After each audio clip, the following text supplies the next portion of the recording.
अभी भी पराजित नहीं हुआ हूं कर्ण। तुम इस प्रकार द्रोण छोड़कर नहीं जा सकते।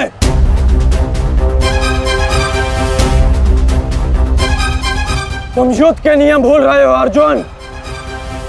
युद्ध का नियम है कि महारथी ही महारथी के साथ द्वंद्व कर सकता है, और तुम रथ विहीन हो, इसलिए मैं तुम्हारे साथ द्वंद्व नहीं कर सकता। पहले अपने रथ का पहिया सुधारो, फिर आकर मुझे युद्ध का आह्वान देना, क्योंकि परशुराम शिष्य कर्ण नियम तोड़कर युद्ध नहीं करेगा।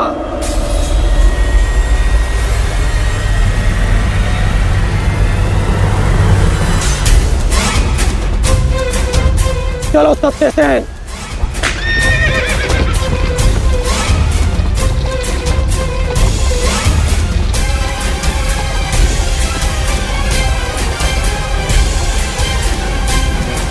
अब समझे पार्थ कि मैं कर्ण की प्रशंसा क्यों करता हूं।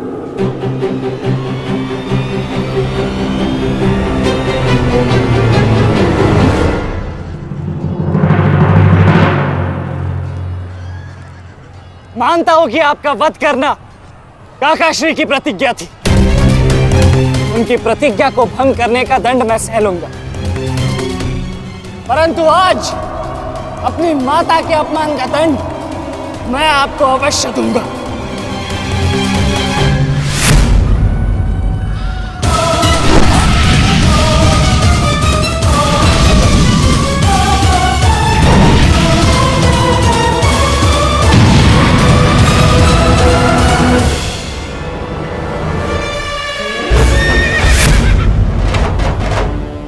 किसी की प्रतिज्ञा टूटे, पर मेरी प्रतिज्ञा नहीं टूटेगी अभिमन्यु।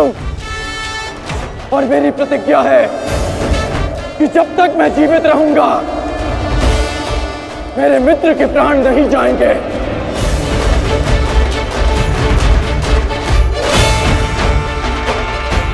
यदि जीवित रहना चाहते हो तो पीछे हट जाओ अभिमन्यु।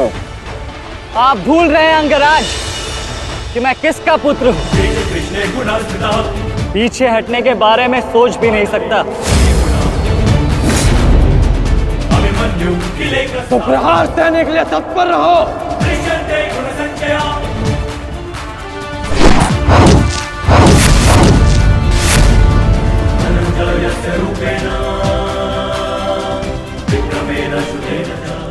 ये मेरे लिए पर्याप्त नहीं अंगराज।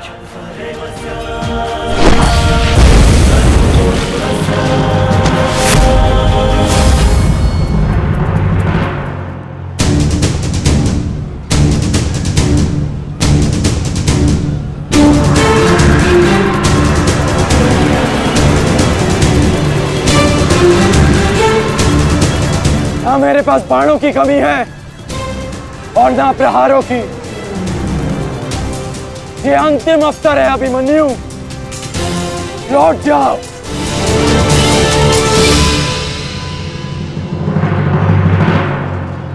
तो मेरे तुनीर में भी उत्तर प्रस्तुत है अंगराज।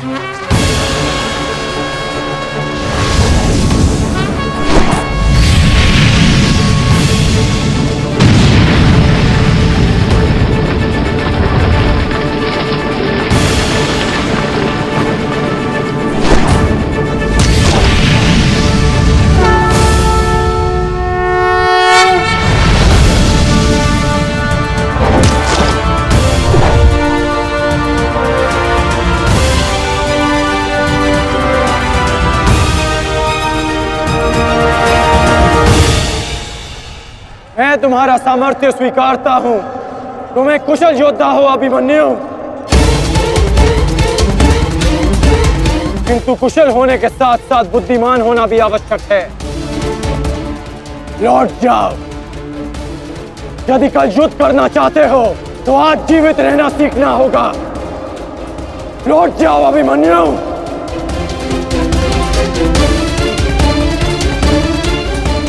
एक योद्धा के लिए आज या कल नहीं होता अंगराज। उसके लिए केवल वो ही पल होता है जिसमें वो मृत्यु के सामने खड़ा होता है। एक वीर योद्धा से सुना था मैं, हे मृत्यु, तैयार यदि तू आने को प्रसन्न मुखा। द्वार खुला है, तेरा स्वागत प्रसन्न मुखा।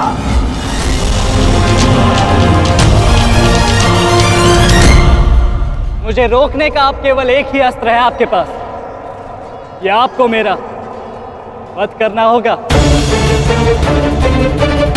तो लीजिए अंगराज, अपने पुत्र के मृत्यु का प्रतिशोध लीजिए। आपके समक्ष आज वो योद्धा खड़ा है जिसके पिता ने आपके पुत्र का वध किया था। प्रतिकार कीजिए अंगराज, रुके क्यों है?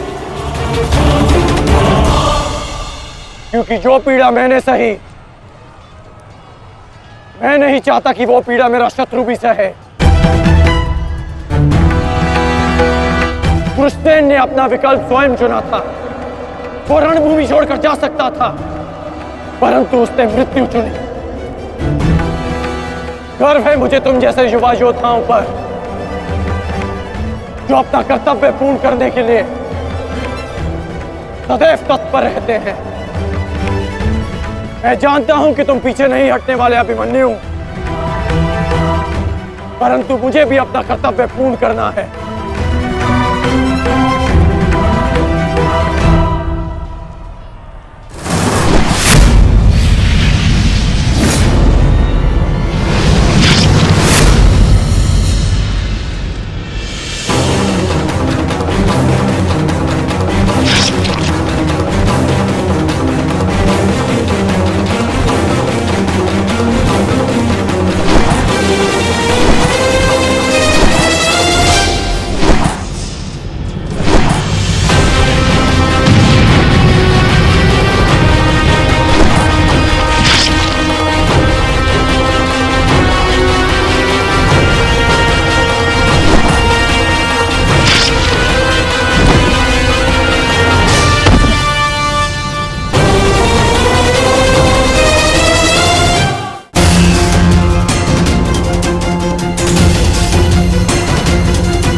तुम्हें देखकर मुझे अपना बचपन स्मरण हो रहा है।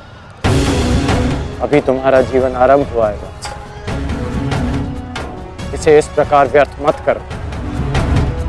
मैं आशा करता हूं कि अगली बार जब हम दोनों मिले तो दो शत्रुओं के भांति नहीं, तो वीरों के भांति एक दूसरे के गले में। अभी तुम्हारा जीवन शेष है,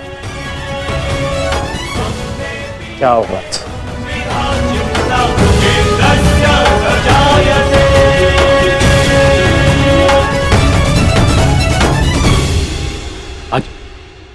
आज कौरवों की विजय हुई है गांधारी।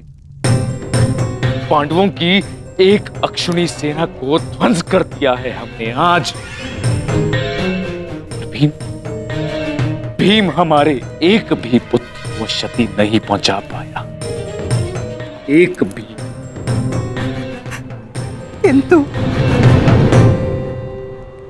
किंतु दुर्योधन का क्या महाराज?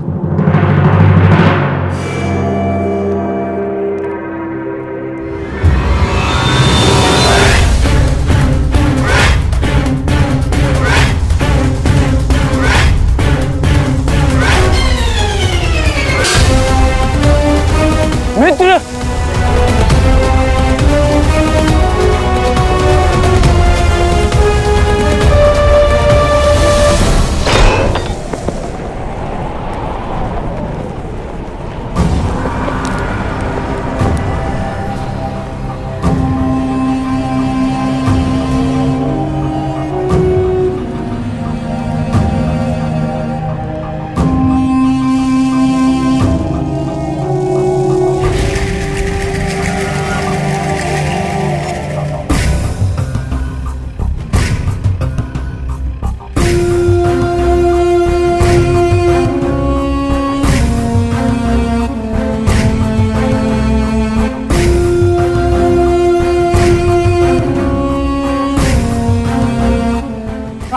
आपको उस अपमान का अनुभव कराऊंगा। आपकी पूरी सेना और महारथियों के समक्ष आपका वस्त्र हरण करूंगा। परंतु आज अपनी माता के अपमान का दंड मैं आपको अवश्य दूंगा।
दुर्योधन, रुकिए ज्येष्ठ, ऐसा मत कीजिए। ये क्या कर रहे हैं आप? दुर्योधन, दुर्योधन, ये सब कुछ क्या है? आज के इस युद्ध में हमें विजय मिली है, फिर ये सब कुछ क्यों कर रहे हो तुम? ऐसी विजय जो अपमान की थाली में सजा कर मिले, ऐसी ही विजय से श्रेयस्कर है कि मृत्यु को पालूं। मेरे जीवन में कभी मेरा इतना अपमान नहीं हुआ है। अब इस जीवन का और कोई मूल्य नहीं। मैंने ये युद्ध संपत्ति के लिए नहीं, अपने हट, अपने सम्मान के लिए बुलाई थी। अब जब सम्मान ही नहीं रहा तो इस विजय का मैं क्या करूंगा? मेरी सेना के सामने विश्व के महानतम योद्धाओं के रहते वो 16 वर्ष का बालक मेरे वस्त्र हरण कर गया और चेतावनी देकर गया है कि युद्ध में जब भी मिलेगा पुनः यही दोहराएगा। अब ये वस्त्र हरित दुर्योधन सम्राट बन भी गया। कैसे अपनी सेना से, अपनी प्रजा से आंख मिला पाऊंगा मैं? इस लज्जा के साथ मैं अब जीवित नहीं रह सकता। नहीं दुर्योधन, देखो अपने क्रोध पर काबू पाओ। देखो विजय हमारे निकट है दुर्योधन, मानो मेरी बात। छोड़िए मुझे मामाश्री, छोड़िए मुझे, अन्यथा इस अग्नि में मैं अपने आप से पहले आपकी आहुति दे दूंगा। छोड़िए मुझे। नहीं, छोड़िए, छोड़िए मुझे।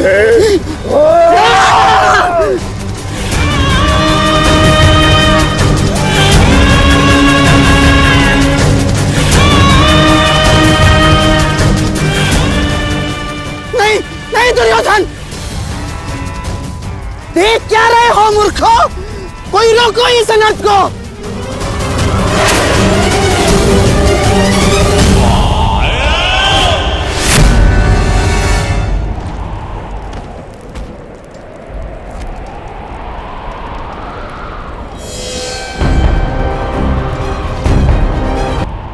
ठहर जाओ मित्र। नहीं, अब नहीं।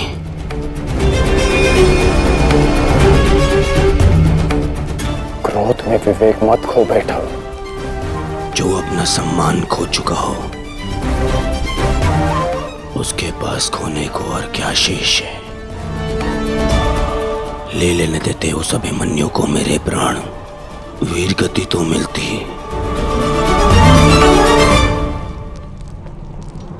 सारी सेना के सामने मेरा वस्त्र हरण कर गया वो बालक, जिन पांडवों का सर कटा हुआ देखना चाहता था, उन्हीं का बालक मेरा सर झुका गया।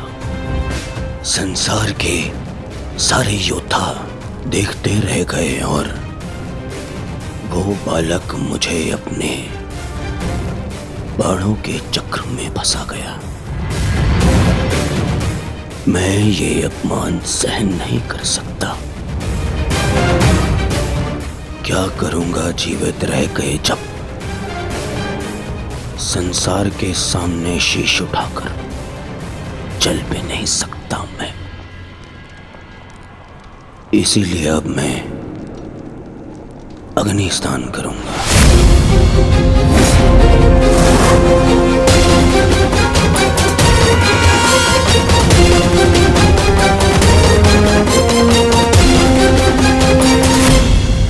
जो अग्नि यहाँ जल रही है उससे कहीं अधिक अग्नि तुम्हारे पिता के हृदय में जल रही है। क्या तुम अपने 5 भाइयों का बलिदान व्यर्थ जाने दोगे? क्या अपने पिता को दिया वचन भुला दोगे तुम?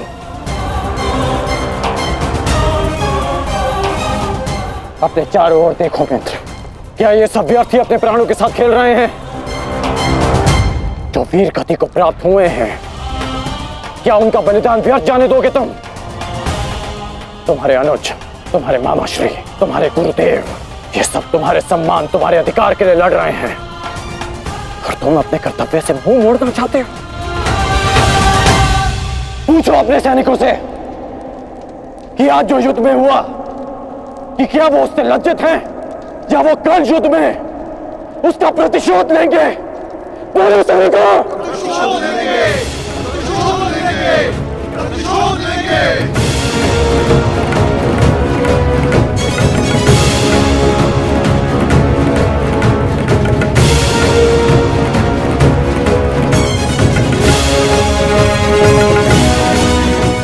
इन सैनिकों का सम्मान मेरे मन में लगी अग्नि को बुझा नहीं सकता मित्र। मैं तुम्हारे लिए सदैव प्रस्तुत हूं मित्र। आदेश दो मुझे, आदेश दो कि क्या चाहिए तुम्हें। तुम्हारी पीड़ा को शांत करने की औषधि क्या है मित्र? बताओ मुझे। मुझे अपने इस अपमान का प्रतिशोध चाहिए। जिसने मेरा मान हरण किया उसके प्राण हरण करने हैं मुझे। मुझे अभिमन्यु चाहिए।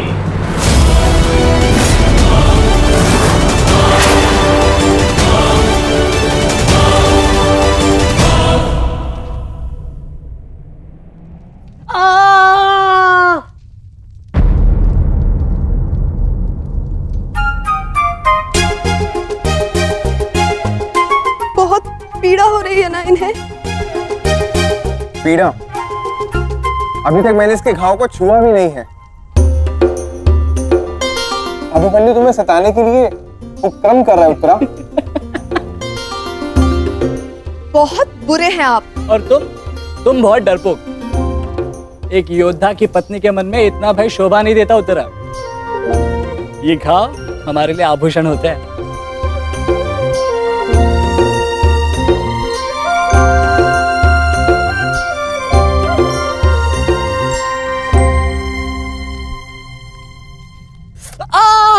क्यों सताते हो तुम मुझसे? अब क्या करूं माता, वो तो आजकल हर बात पर क्रोधित हो जाती है। और अब आप भी मुझे डांट रही हो। तुम्हें अधिक चोट तो नहीं आई ना पुत्र? नहीं पिताश्री, बल्कि बहुत कुछ सीखने को मिला। सच में अंगराज कर्ण एक महान योद्धा है। उन्हें आपके अतिरिक्त और कोई टक्कर नहीं दे सकता। हाँ पुत्र, परंतु हम दोनों के लक्ष्य और सोच भिन्न है। मुझे तुम पर गर्व है।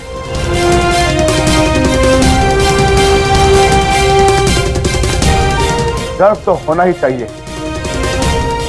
आज अभिमन्यु ने दुर्योधन को उचित उत्तर दिया।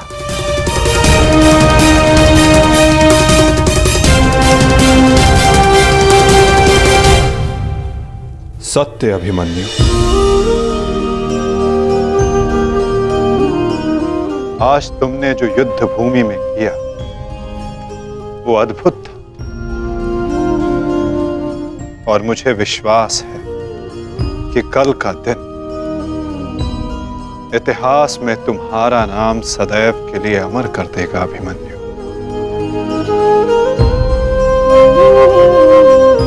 इतिहास से पूर्व मेरे पुत्र ने अपनी छवि मेरे मन में अमर कर दी है। 14 वर्षों के पश्चात आज पहली बार मन को एक शीतलता पहुंची कि मेरे पुत्र ने मेरे साथ हुए अपमान और अत्याचार का भान उस दुर्योधन को करवाया। मेरी आत्मा को जैसे एक वस्त्र का संबल मिल गया। इसके लिए मैं सदैव के लिए अभिमन्यु की ऋणी रहूं। जीवन तो पल पल में है सखी, जिस पल को जी लो वही जीवन होता है। आज तुम प्रसन्न हो, जी लो सखी, आज का दिन जी लो। कल का दिन तो अभिमन्यु के जीवन का अंतिम दिन होना चाहिए, और स्मरण रहे सरल मृत्यु नहीं देनी है उसे। मृत्यु आने की पीड़ा का आभास कराना है, और जब तक वो भूमि पर रेंगता हुआ दया की भीख ना मांगे, मृत्यु नहीं आनी चाहिए उसे। वो मृत्यु मांगेगा और मैं हर पल उसे मृत्यु और जीवन के बीच में झुलाऊंगा मैं उसे। असंभव युवराज, जब तक युद्ध भूमि में पांडव उपस्थित हैं तब तक अभिमन्यु तक पहुंचना असंभव होगा। वैसे भी उन्हें ज्ञात होगा कि आज आपके साथ जो हुआ उसका प्रतिशोध आप अवश्य लेंगे। इसी कारण अभिमन्यु तक पहुंचना इतना सरल नहीं होगा।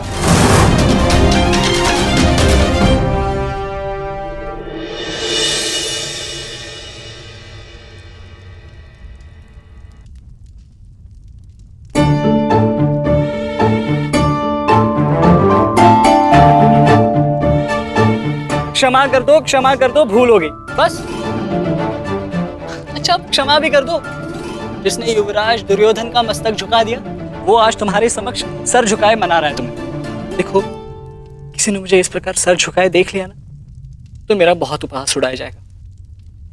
पहले वचन दीजिए कि भविष्य में आप इस तरह मेरा उपहास नहीं बनाएंगे। आपको अनुमान भी है मैं कितनी भयभीत हो गई थी। अब इसमें भयभीत क्या होना उत्तरा? आप नहीं समझेंगे, मुझे आपसे बात ही नहीं करनी। तो ठीक है, मत बात करना, परंतु कल यदि लौटा नहीं ना तो पछताना नहीं। दोबारा ऐसे मत बोलना आर्य। भाई खो चुकी हूँ, पति नहीं खो सकती। क्षत्रिय हूँ, अपने अधिकार लेना जानती हूँ। आपको लौटना होगा, क्योंकि इस बार केवल मैं नहीं, आपकी होने वाली संतान भी आपकी प्रतीक्षा करेगी।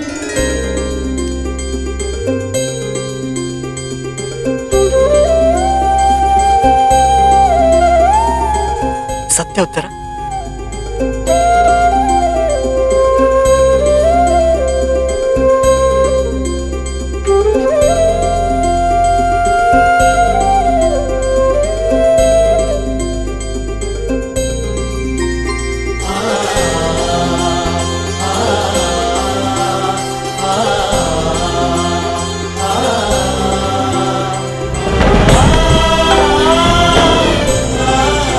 मैं तुम्हें वचन देता हूं उत्तरा, तुम और हमारी संतान सदा मुझ पर गर्वित रहेंगे।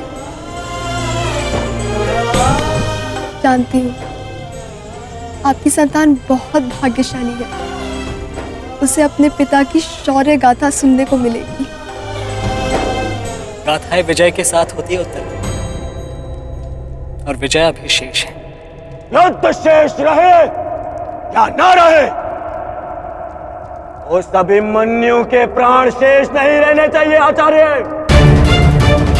आप सेनापति तीरगत के वीर रेशु शर्मा,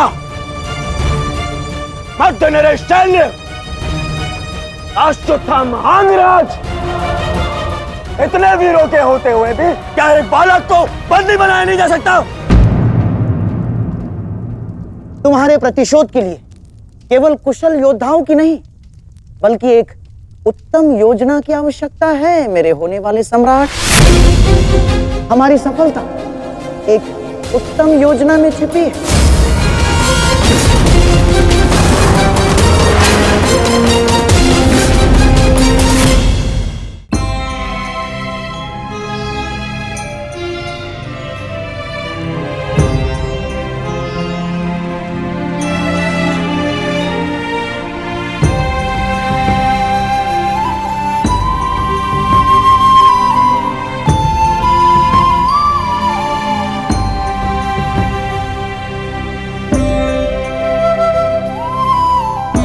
ऐसा क्या है जो आप चाहकर भी मुझसे नहीं कह पा रहे हैं सखा? ये रात का अंधकार भी आपके मुख पर आए हुए भाव मुझसे नहीं छुपा सकता। रात्रि के बाद दिन आता है सखी, उसी प्रकार जीवन के पश्चात मृत्यु आती है। सुख के बाद दुख आता है, और यही सृष्टि का नियम है। हमें अपने जीवन में सबके लिए तत्पर रहना चाहिए सखी।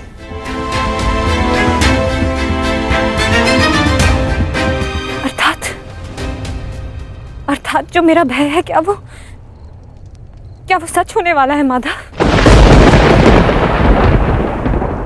क्या कल पांडवों के साथ कुछ अनिष्ट होने वाला है?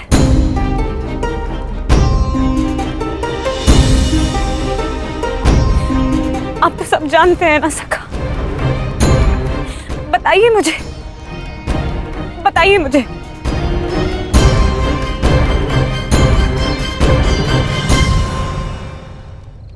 कभी कभी भविष्य का ज्ञान होना भी दुख का कारण बन सकता है सखी। यदि समय के अनुसार मनुष्य को सत्य का ज्ञान हो तो वो स्वयं को संभाल सकता है। और आज तुम्हारी प्रसन्नता का दिन है सखी। आज तुम्हारे पुत्र ने तुम्हारे अपमान का प्रतिकार किया है। जाओ सखी, जाकर सो जाओ, क्योंकि जीवन की हर रात्रि सदैव सोने के लिए नहीं होती।